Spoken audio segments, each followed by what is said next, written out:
টেকনাফ থেকে প্রায় ১০০ কিলোমিটার দূরে অবস্থিত একটি শহর, সমুদ্র বা আকাশ ছাড়া যেখান থেকে বেরোনোর বিকল্প কোনো পথ নেই।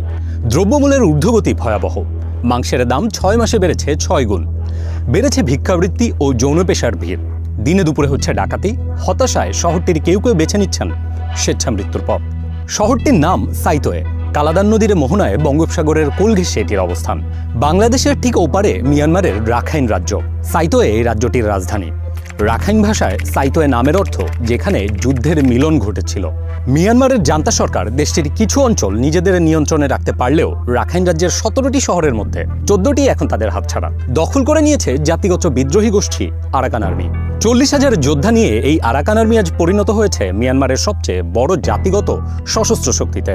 বিশ্লেষকদের মতে রাজধানী সাইতোয়ে আর উপকূলীয় শহর কিয়াফকিউ এখন আরাকান আর্মির পরবর্তী লক্ষ্য, আর সেটি সফল হলে বদলে যেতে পারে গোটা অঞ্চলের মানচিত্র, পাশাপাশি ভূ রাজনীতিও। বর্তমানে হাজার হাজার বেসামরিক নাগরিক সাইতোয়েতে অবরুদ্ধ হয়ে আছেন। জাতিসংঘ অনুমান করছে ২০ লাখেরও বেশি মানুষ অনাহারের ঝুঁকিতে রয়েছে। মধ্য রাখাইনে প্রতি ২ পরিবারের একটির ঘরে কোনো খাবার নেই। ওয়ার্ল্ড ফুড প্রোগ্রাম বলছে মধ্য রাখাইনের ৫৭% পরিবার এখন মৌলিক খাদ্য চাহিদা মেটাতে পারছে না। গত ডিসেম্বরে এই হার ছিল ৩৩%। স্থলে হার মানলেও আকাশে থামছে না জান্তা বাহিনী। আরাকান আর্মি রাখাইন জুড়ে একদিকে দ্রুত অগ্রসর হচ্ছে, অন্যদিকে সামরিক জান্তা বিমান হামলার দিকে ঝুঁকছে। ২০২১ সালে ক্ষমতা নেওয়ার পর জেনারেলরা সারা দেশেই এই কৌশলই ব্যবহার করেছেন। গত ২ বছরে শুধু বিমান হামলাতেই প্রাণ গেছে ৪০০রও বেশি বেসামরিক মানুষের। তাদের প্রায় ১/৪ শিশু। তীব্র সংঘাতের এই সময়ে জনশক্তি বাড়াতে আরাকান আর্মি ও মিয়ানমার সেনাবাহিনী উভয়ই জোরপূর্বক লোকবল নিয়োগ করছে। আর এখানেই আসে গল্পের সবচেয়ে অপ্রত্যাশিত মোড়। বর্তমানে বাংলাদেশ সীমান্তের শরণার্থী শিবিরে বাস করছে ১০ লাখেরও বেশি রোহিঙ্গা।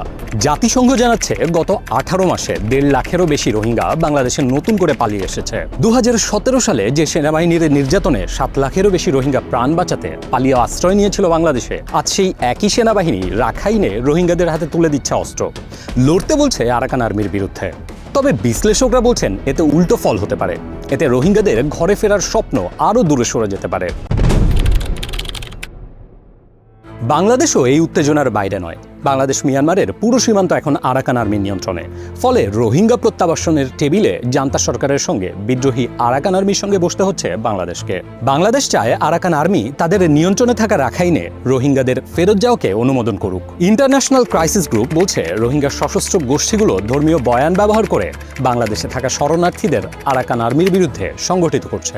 আরাকান আর্মির বিরুদ্ধে রোহিঙ্গা বিদ্রোহ সফল হওয়ার সম্ভাবনা কম, বরং এটি মিয়ানমারে রোহিঙ্গা বিরোধী মনোভাব বাড়াতে পারে। এর ফলে বাংলাদেশ থেকে রোহিঙ্গাদের রাখাইনে তাদের ফেলে যাওয়া বাড়িঘরে ফিরিয়ে নেওয়ার সম্ভাবনা নষ্ট হতে পারে। সাইতোয়ের দক্ষিণের একটি গুরুত্বপূর্ণ শহর কিয়াফকিউ। উপকূলীয় শহরে রয়েছে চীনের বেল্ট অ্যান্ড রোড ইনিশিয়েটিভের একটি গভীর সমুদ্র বন্দর, আর তেল গ্যাসের এক পাইপলাইন সোজা চলে গেছে চীনের ইউনান প্রদেশে। বিশ্লেষকগণ বলছেন কিয়াফকিউ দখলের চূড়ান্ত অভিযান চালাতে পারে আরাকান আর্মি। ব্যাংকক ভিত্তিক প্রতিরক্ষা প্রকাশনা জেনেসের বিশ্লেষক অ্যান্থনি ডেভিসের অনুমান, সেপ্টেম্বর থেকে অক্টোবরে বর্ষার সময় আরাকান আর্মি আক্রমণ চালাতে পারে। মেঘলা আকাশ বিমান হামলা এড়াতে সহায়ক হবে। এতে কিয়াফকিউ দখলের সম্ভাবনা বেড়ে যাবে। আরেক প্রতিবেশী ভারতেরও স্বার্থ রয়েছে রাখাইনে ভারতের কালাদান ট্রান্সপোর্ট প্রজেক্ট রয়েছে।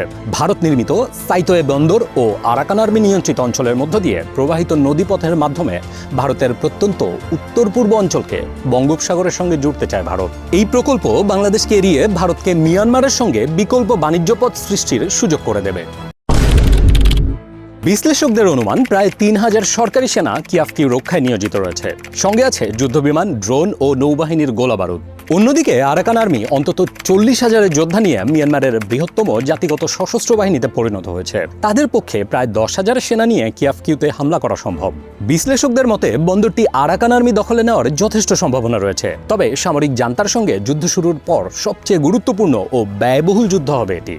আরাকান আর্মি রাখাইনের উপকূলীয় বন্দরগুলো দখল করতে পারলে তারা কার্যত চীন ও ভারতের জন্য অপরিহার্য বাণিজ্য ও পরিবহন প্রবেশদ্বারগুলো নিয়ন্ত্রণ করবে।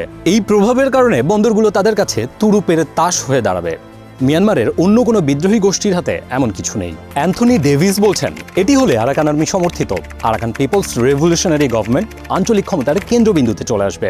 আর তার ফলে যা ঘটবে তাদের ঢেউ গিয়ে লাগবে গোটা দক্ষিণ ও দক্ষিণ পূর্ব এশিয়ার রাজনীতিতে।